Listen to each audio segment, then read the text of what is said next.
50 years ago tonight, Chicago was in the middle of its biggest snowstorm ever. Over 29 straight hours, a record 23 inches of snow fell, whipped up by 50-mile-an-hour winds. It paralyzed the city for days. CBS 2's Jim Williams lived through it, and in this original report, explains what Chicago does now to prepare for a blizzard that it couldn't do on January 26th and 27th, 1967. That's how young we were. Look at that. These home movies capture a family's joy and a 50-year-old chapter of Chicago history that stands alone. Oh, Sue's throwing the kids. Yeah. Bob and Sue's Erklin reflect what so many felt during the blizzard of 1967. First thing that comes to your mind when you think about the great snow of '67? It was scary. Fun. Fun for Bob and Sue's and their children.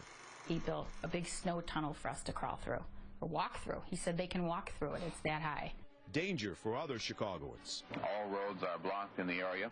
WCGO radio described the peril in the south suburbs. Fire trucks at Fire Station 3 are just completely snowed in. Just after a record-high 65-degree day, the blizzard caught Chicagoans off guard.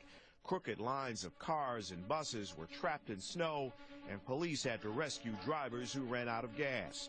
Snow removal crews were simply overwhelmed. Even with the equipment that they had, they really couldn't keep up with it. Wind gusts over 50 miles per hour, snow drifts of 4 to 6 feet, basically paralyzed Chicago for over 2 days. It remains Chicago's biggest winter storm. My father was a Chicago police officer, and there was no staying home for him. He walked to work down the middle of this busy street for miles without a moving car in sight. If we had a similar snowstorm today, would we be better prepared for it? Much better.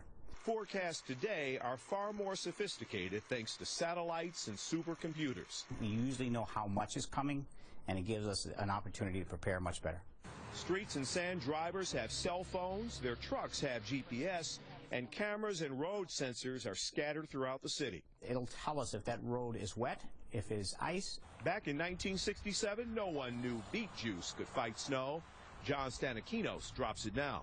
So as the snow falls onto it, it can't bond onto the pavement. But as Bob and Sue's Erklin recall, a half-century ago, they had something timeless. I think what an amazing time it was, because everybody came together.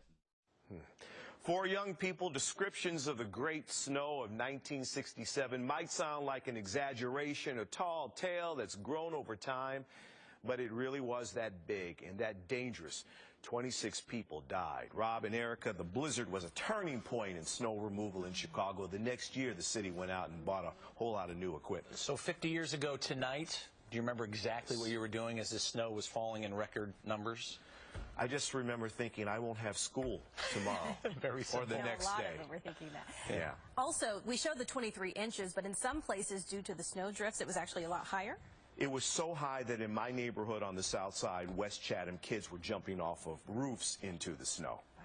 And nobody getting hurt. And nobody getting hurt. So much. Yeah. Thank you, Jeff.